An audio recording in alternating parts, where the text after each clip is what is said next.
नमस्कार मित्रों, आप सबका फिर से स्वागत है एक और वीडियो में। उम्मीद करता हूं कि आप सभी स्वस्थ होंगे और अपने जीवन में अच्छा कर रहे होंगे। आज हम इस वीडियो में समझेंगे कि आपकी कुंडली में चंद्र ग्रह किस नंबर की राशि में बैठे हैं और वहां बैठकर आपके जीवन में सामान्यतः क्या परिणाम आपको प्रदान करेंगे। तो ये सारी चीज़ें ज्योतिष के बहुत ग्रंथों में और थोड़ा कठिन शब्दों में लिखी हुई हैं, जिसे एक सामान्यतः पढ़ पाना थोड़ा कठिन होता है। तो मैं कोशिश कर रहा हूं कि उन सभी चीज़ों को आसान शब्दों में, आसान भाषा में आपके समक्ष रखूं, ताकि आप सभी लोग आसानी से समझ सकें। तो सीखने से पहले सबसे पहले आपको क्या करना है, आपको अपनी कुंडली खोल लेनी है और कुंडली में लग्न कुंडली खोलनी है। लग्न कुंडली मतलब जहाँ ऐसा कोई चार्ट बना हो और वहाँ पर ला या एसी जिस कुंडली में लिखा हो वही आपका लग्न चार्ट है। तो यहाँ पर हमने एग्जाम्पल के लिए एक लग्न चार्ट ले रखा है और यहाँ पर हमने एक नंबर से गिनती स्टार्ट करी, किया है। जैसे मैंने आपको पिछले वीडियो में बताया है कि ये जो नंबर लिखे हैं ये राशियाँ होती हैं, जो यहाँ पर आप देख सकते हैं 1 से लेके 12 तक लिखी हुई हैं राशियों का नंबर। उन राशियों का नाम क्या होता है। अगर एक नंबर है तो उसका नाम मेष है और उस राशि के स्वामी ग्रह कौन है, वो मंगल हुए। इस तरह सभी राशियों के बारे में यहाँ पर मैंने आपके समझ के लिए लिखा हुआ है, इसे आप देख लेंगे। फिलहाल आपको ये देखना है अपनी कुंडली में कि आपकी कुंडली में चंद्र भगवान किस नंबर की राशि में बैठे हैं, और उस नंबर की राशि के हिसाब से मैं जो बताऊं वो आपको समझना है। तो हम एग्जाम्पल के लिए यहाँ से एक नंबर से शुरू करते हैं, मतलब मेष राशि से शुरू करते हैं। तो अगर चंद्र देवता, अगर भगवान चंद्र देवता आपकी कुंडली में एक नंबर की गिनती में लिखे हुए हैं, अब मेष राशि में है, तो इसका सामान्यतः क्या परिणाम होगा वो हम देखते हैं। तो अगर एक नंबर में चंद्रमा बैठे हुए हैं तो ऐसे राशि के जातक कैसे देखे गए हैं। ऐसे लोग धनवान देखे गए हैं, पुत्रवान देखे गए हैं, तेजस्वी देखे गए हैं, परोपकारी देखे गए हैं, दूसरों के लिए काफ़ी परोपकार करने में आगे रहते हैं। कार्य करने की जो उनकी तरीका होता है वो बाकियों से बहुत अच्छा होता है, सुशील रहते हैं और जिस भी जगह कार्यरत हैं वहाँ पर जो उच्चाधिकारी हैं, अगर गवर्नमेंट में है या प्राइवेट में है, तो जो उच्चाधिकारी है उनके काफ़ी करीबी और उनके काफ़ी प्रिय रहते हैं। और ऐसे लोग जो है वो गुरु भक्त होते हैं, इनके अपने ज़रूर कोई गुरु होते हैं या गुरु बनाते हैं अपने जीवन में। गरम गरम भोजन करना इनको अच्छा लगता है, पर कम खाने वाले देखे गए हैं और भाइयों के प्रिय देखे गए हैं। हर चीज़ में लड़ाई झगड़ा ना करने वाले देखे गए हैं, मतलब थोड़ा सा चीज़ों को बचा के चलने वाले हैं, लड़ाई झगड़ा ना हो ऐसा देखे गए हैं। तेज़ी से किसी भी कार्य को करते हुए देखे गए हैं और ऐसे लोग कभी कभी विदेश में निवास करते हुए भी देखे जाते हैं। जल्दी जल्दी चलने वाले देखे गए हैं और अच्छे कार्यों में काफ़ी खर्चा करने वाले देखे गए हैं। ऐसे व्यक्तियों को जल से काफ़ी, पानी से काफ़ी घबराहट और डर रहता है, ऐसा देखा गया है। और कोई बहुत ही कठिन कार्य अगर इनके जीवन में आता है तो उसको करने से थोड़ा पहले घबराते हैं, लेकिन फिर मेहनत से काम करने की कोशिश करते हैं और अपने किए हुए कार्यों के मदद से ही अपने जीवन में कीर्ति भी प्राप्त करते हैं और स्वयं का धन भी प्राप्त करते हैं। और कभी कभी ऐसे व्यक्तियों को चिड़चिड़ा स्वभाव भी देखा गया। और एक चीज़ भी देखी जाती है कि ऐसे व्यक्तियों के जो नाखून होते हैं वो टेढ़े मेढ़े हो सकते हैं, ऐसा भी देखा गया है। परंतु इन जातकों के लिए एक चेतावनी कह लीजिए, या उन्हें जो चीज़ ध्यान रखनी चाहिए वह है कि उन्हें हमेशा पानी से जुड़ी हुई चीज़ों से दूरी बनाए रखना चाहिए या सावधानी बनाना चाहिए, और ऊंचाई के स्थानों पर भी दूरी और सावधानी बना के रखनी चाहिए। इनका स्वास्थ्य अच्छा देखा गया है और इनके आँख जो हैं वो लाल पनली हुई आँखें देखी गई हैं। ऐसे जातकों में ऐसा हो भी सकता है। पुत्र पुत्रियों से संपन्न व्यक्ति होता है, ऐसा देखा गया है। अपनी माता से बहुत ही अच्छा संबंध होता है, लेकिन कभी कभी पुत्र होने के बावजूद भी कभी कभी पुत्रों से विद्रोह या मनमुटाव भी देखा गया है। और ऐसा व्यक्ति अगर व्यवसाय करता है तो व्यवसाय में काफ़ी सफलता प्राप्त करता है और उसके अंडर में काफ़ी लोग कार्य भी करते हैं और जो उसके लिए फलदायी भी रहता है। और ऐसे व्यक्ति अगर कर्क राशि वाले, सिंह राशि वाले, वृश्चिक राशि वाले, धनु राशि वाले और मीन राशि वाले मनुष्यों के साथ अगर व्यवसाय करते हैं तो उनके लिए अच्छा होता है।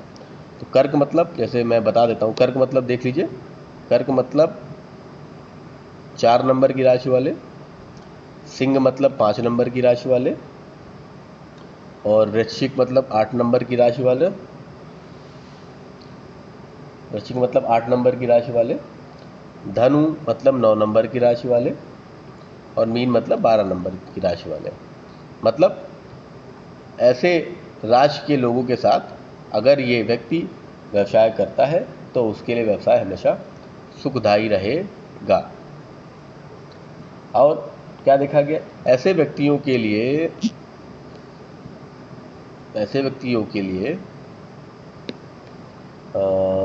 प्रतिपदा तिथि, षष्ठी तिथि और एकादशी तिथि बहुत ही खराब मानी गई हैं। इसमें उनको कोई भी नया कार्य नहीं करना चाहिए। और उनके जीवन में तीसरा, छठा, 8वां, 12वां, 14वां और 15वां वर्ष या महीना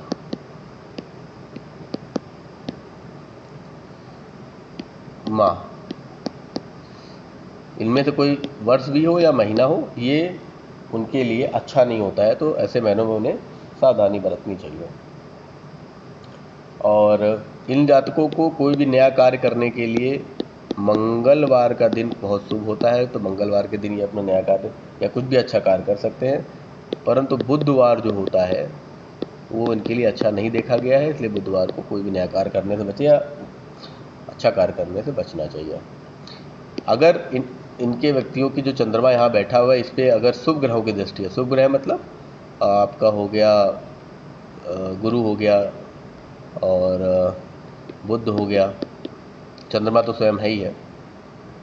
तो गुरु और बुध की इन दोनों शुभ ग्रहों की अगर दृष्टि इस पर पड़ती है तो ऐसा व्यक्ति की उम्र बहुत लंबी होती है, ऐसा देखा गया है।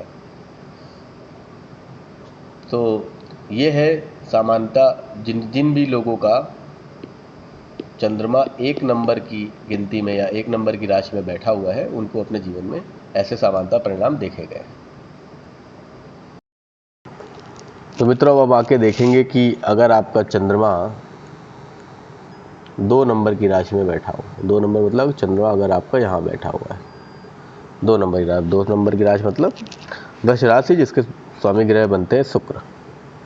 तो अगर 2 नंबर में आपका चंद्रमा लिखा हुआ है तो ऐसा व्यक्ति कम तेजस्वी देखा जाता है, थोड़ा आलसी देखा गया है और अच्छे कर्म अगर उसको करने के लिए बोला जाता है तो अच्छे कर्मों को करने से बचता है। सत्यवादी होता है, धनी होता है, उम्र काफ़ी लंबी होती है, परोपकारिता में भी आगे रहता है, माता पिता और गुरु का सम्मान करने वाला उनका भक्त होता है, ऐसा देखा गया है। उच्चाधिकारी जहाँ भी कार्य करेगा उसमें जो उच्च पदाधिकारी हैं उनका प्रिय होता है। सभाओं में अच्छा बोलने वाला, गैदरिंग में अच्छा बोलने वाला देखा गया है, संतोषी स्वभाव का देखा गया है, सामान्यतः शांत चित्त देखा गया है, साहसी स्वभाव से देखा गया है, साहसी है, सहनशील स्वभाव से देखा गया है, बुद्धिमान देखा गया है जातक, और अच्छे कपड़े पहनने वाले का या उन अच्छे कपड़े पहनने का शौक़ रखने वाला देखा गया है। समय पर कार्य ना पूरा कर पाने से थोड़ा परेशान होते हुए भी ऐसा व्यक्ति देखा जाता है। और जो प्राचीन संस्थाएं हैं या प्राचीन चीज़ें या ऐसी कोई चीज़ जहाँ पर प्राचीन चीज़ों की बात हो रही हो, ऐसी संस्थाएं जहाँ पर पढ़ाया जा रहा है, ऐसी चीज़ों में उसका काफ़ी मन लगता है और उनको वो फॉलो भी करता है। अच्छे मित्र ऐसे व्यक्ति के देखे गए हैं और देखने में अच्छा स्वरूप रहता है, रूप रंग अच्छा देखा गया है। परंतु ऐसे जातक के आँखों में कोई ना कोई नेत्र रोग ऐसे जातक को देखा जाता है और इस रोग से वो काफ़ी दुखी भी रहता है, अपने जीवन में काफ़ी मेहनत करनी पड़ती है उसे। न्यायालय से ऐसे लोगों को बचना चाहिए, या जनरली देखा गया कि ऐसे लोगों का न्यायालय से कोई ना कोई आना जाना लगता है या उससे न्यायालय से उनको कोई सज़ा भी मिल जाती है, ऐसा देखा गया है। तो ये उनके लिए समझने वाली बात है। और ऐसे व्यक्ति पशुओं से काफ़ी डरते हुए देखे जाते हैं और स्त्रियों के अधीन, स्त्री की आज्ञा में रहने वाला ऐसा व्यक्ति देखा गया है। और ऐसे जातकों में जनरली ये देखा गया है कि उनकी पुत्र संतानों की अपेक्षा कन्या संतानें ज़्यादा देखी जाती हैं। और ऐसा व्यक्ति अगर चित्रकारी या संगीत या एंटरटेनमेंट के फील्ड से जुड़ता है तो उसके लिए काफ़ी लाभ होता है वहाँ से। ऐसे व्यक्ति को अकस्मात धन प्राप्ति का लाभ मिलता है या अकस्मात धन प्राप्ति का योग भी बनता है। और ऐसा व्यक्ति के जीवन में पहला, 16वां, 55वां वर्ष आए या माह, मतलब महीना आए, ये इसके लिए जो होते हैं वो अशुभ होते हैं। तो ऐसे व्यक्ति को इन वर्षों में या इन माहों में कोई भी शुभ कार्य, अच्छे कार्य या नया कार्य करने से बचना चाहिए। और अगर ऐसे व्यक्ति के चंद्रमा पर शुभ ग्रहों की दृष्टि, बुध ग्रह या गुरु ग्रह की दृष्टि अगर है, तो ऐसे व्यक्ति की उम्र काफ़ी बड़ी लंबी देखी जाती है। और ऐसे जातकों के लिए 2 नंबर राशि के लोग, 3 नंबर के राशि के लोग, मतलब वृष और 2 नंबर वृष, 3 नंबर मिथुन, 6 नंबर कन्या, 10 नंबर मकर और 11 नंबर कुंभ, ऐसे राशि के जातकों से इनकी मित्रता अच्छी होती है और ऐसे जातकों के साथ इनका व्यवहार और कोई भी कारोबार इनके लिए प्रगतिशील होता है, ऐसा देखा गया है। और इन्हें तो आप मतलब 2, 3, 6, 10 और 11 ये राशि वाले जो हैं ये इनके लिए अच्छे हैं। और जनरली इनको 4 नंबर मतलब कर्क राशि और 5 नंबर मतलब सिंह राशि, ये इनके लिए बहुत अच्छे नहीं होते हैं राशि के लोग, इसलिए इनसे बच के रहना चाहिए। इनके साथ कोई भी कार्य व्यवहार इन्हें नहीं करना चाहिए।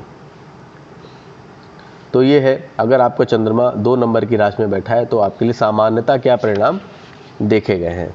और दोस्तों, ये जो परिणाम होते हैं ये चंद्रमा जो आपका ग्रह है उसकी स्थिति पे भी डिपेंड करता है। अगर चंद्रमा आपका बहुत ही बलवान स्थिति में है तो ये सारे जो बातें हैं ये बहुत ही प्रबल रूप से आपके सामने आएंगी। अगर यही चंद्रमा आपका कमज़ोर की स्थिति में है तो ये चीज़ों में गिरावट आ जाएगी, या चंद्रमा मृत स्थिति में है तो इन सारी चीज़ों में होने में बिल्कुल नगण्यता आ जाएगी। तो ये डिपेंड ये भी करता है कि चंद्रमा की स्थिति क्या है आपकी। पर सामान्यतः आपका चंद्रमा अगर 2 नंबर राशि में तो ऐसे परिणाम देखे गए हैं। चलिए देखते हैं आगे की। अब देखते हैं कि अगर आपका चंद्रमा 3 नंबर की गिनती में यानी मिथुन राशि में हो तो सामान्यतः क्या परिणाम आपको देखने को मिलेंगे। तो ऐसा जातक चतुर, विद्वान, मित्रता में प्रगाढ़, मतलब दृढ़ निश्चयी मित्र होता है। एक बार मित्रता कर ली तो कर ली। मीठा, जो मिठाई होती है उसका प्रेमी, मीठे चीज़ों खाने का शौक़ रखने वाला, सुशील, कम बोलने वाला और अपने कुटुंब मतलब परिवार का पालन करने वाला देखा गया है। और भोग विलास में काफ़ी समय देने वाला, काफ़ी पैसा खर्चा करने वाला, परंतु साथ में दानी भी देखा गया है। और शुभ कार्यों के लिए पैसा खर्चे करने वाला, पूजा पाठ में पैसा खर्चे करने वाला देखा गया है। इस ऐसे व्यक्तियों को नृत्य, गीत, संगीत आदि में बहुत रुचि देखी होती है, ऐसा देखा गया है। ऐसा व्यक्ति काफ़ी चतुर होता है और जो धर्म है, शास्त्र है, उनको जानने वाला, उनके बारे में ज्ञान रखने वाला देखा गया है। ऐसा व्यक्ति कभी कभी अपने स्वार्थ के लिए झूठ बोलता हुआ भी देखा गया है। और जनरली तो ये शांत चित्त रहता है, लेकिन सिचुएशन के अकॉर्डिंग अपने आप को बदलता भी रहता है। मिश्रित स्वभाव ऐसा व्यक्ति के जीवन में रहता है। चतुर तो होता ही है, बुद्धिमान चतुर होता है, जिसका उपयोग ये सिचुएशन के अकॉर्डिंग अपने काम निकालने के लिए करता हुआ देखा जाता है। ऐसे व्यक्ति को पुस्तकें बहुत अच्छी लगती हैं, पुस्तकों का बहुत पढ़ने वाला, रखने वाला, उनको सहेज के रखने वाला भी देखा गया है। किसी भी कार्य को करना अगर शुरू करता है तो उसमें मानसिक और शारीरिक दोनों रूप से लग कर उसको पूर्ण करने की कोशिश करता हुआ देखा गया है। और छोटी मोटी यात्राओं में जाना, उससे यात्रा करना काफ़ी प्रिय होता है, ऐसा देखा गया है। घूमना फिरना अच्छा लगता है, ऐसा देखा गया है। सभी का प्रिय जनरली देखा गया है, चाहे जहाँ काम करता हो या परिवार में, सबका प्रिय देखा गया है। परंतु ऐसा व्यक्ति जो है वो जुए से संबंधित काम में भी या तो जुआ खेलता हुआ या जुए को पसंद करने वाला ऐसा देखा गया है, या उससे संबंधित कार्य करते हुए कभी कभी देखे जाते हैं। और ऐसे व्यक्ति की नाक जो है वो खड़ी नाक, मतलब शार्प नोज, नुकीली तीखी नाक जैसी उसकी देखी जाती है। और उसके बाल जनरली घुंघराले देखे गए हैं। और शरीर में काफ़ी तिल भी हो सकते हैं, ऐसा देखा गया है। और आंखें जो है वो थोड़े गुलाबी रंग की देखी जाती हैं। और ये सब डिपेंड करता है कि आप ऐसे व्यक्ति के जो 3 नंबर में चंद्रमा बैठे हुए हैं, इसकी स्थिति क्या है, ये बलवान है या कमज़ोर है या एकदम मृत अवस्था में है। तो इस स्थिति, चंद्रमा की स्थिति के अनुसार ये सारे फल भी उसी हिसाब से अधिक, न्यून या मध्यम रूप से घटित होते हुए देखे जाते हैं। पर सामान्यतः ऐसे ही सामान्यतः यहाँ पर बैठे का रिजल्ट यही आपको देखते हुए मिलता है। और ऐसा जातक जो होता है, कभी कभी ऐसे व्यक्ति की 2 शादियाँ भी होती हैं, ऐसे देखा गया है। संतान कम होते हैं ऐसे व्यक्ति की, ऐसा देखा गया है। भाग्यवान, ऐसा व्यक्ति भाग्यवान होता है। और धन थोड़ा कम रहता है, धन के लिए काफ़ी प्रयासरत भी हमेशा रहता देखा गया है। और ऐसा व्यक्ति जो है वो व्यवसाय में काफ़ी तरक्की करता है और उसके एक से अधिक व्यवसायों से धन अर्जित करते हुए देखा गया है। ऐसे व्यक्ति के जीवन में 8वां, 10वां, 28वां, 92 और 54, या तो ये वर्ष हो या ऐसे महीने हो, ये इसके लिए जो होते हैं वो अशुभ होते हैं। तो ऐसे व्यक्तियों को ऐसे इन मंथ में, मतलब इन महीनों में और या इन वर्षों में कोई भी नया कार्य या शुभ कार्य नहीं करना चाहिए, इससे बचना चाहिए। और ऐसे व्यक्तियों के लिए प्रतिपदा, सप्तमी और द्वादशी तिथि, ये तिथियां जो होती हैं ये काफ़ी अच्छी नहीं देखी गई हैं। तो इन तिथियों में उसे संभल के रहना चाहिए, नए कार्य करने से बचना चाहिए। और ऐसे जातकों के लिए जो 4 नंबर की राशि होती है, मतलब कर्क, ये वाली, इनसे इनकी बड़ी शत्रुता रहती है, ऐसा देखा गया है। तो कर्क राशि के लोग, इनके लिए अच्छे नहीं, उसमें शत्रुता रहती है। और ऐसे व्यक्तियों के लिए वृष 2 नंबर की राशि, 5 नंबर की राशि, 6 नंबर की राशि और 7 नंबर की राशि। मतलब ये आपका हो गया वृष राशि और सिंह राशि, कन्या राशि और 7 नंबर, समझ गए? 2, 5, 6, 7 राशि। ये राशियाँ इनके लिए शुभ होती हैं, या इन राशियों के व्यक्ति इनके लिए शुभ होते हैं। इनके साथ मिलकर अगर कोई कार्य करते हैं या कुछ और अच्छा कार्य कुछ करना चाहते हैं तो इनके लिए शुभ रहेगा। तो ऐसे जातकों से मित्रता और व्यवसाय इनके लिए अच्छा रहेगा। तो ये सामान्यता परिणाम है अगर आपका चंद्रमा 3 नंबर की राशि अर्थात मिथुन राशि में बैठा हुआ है।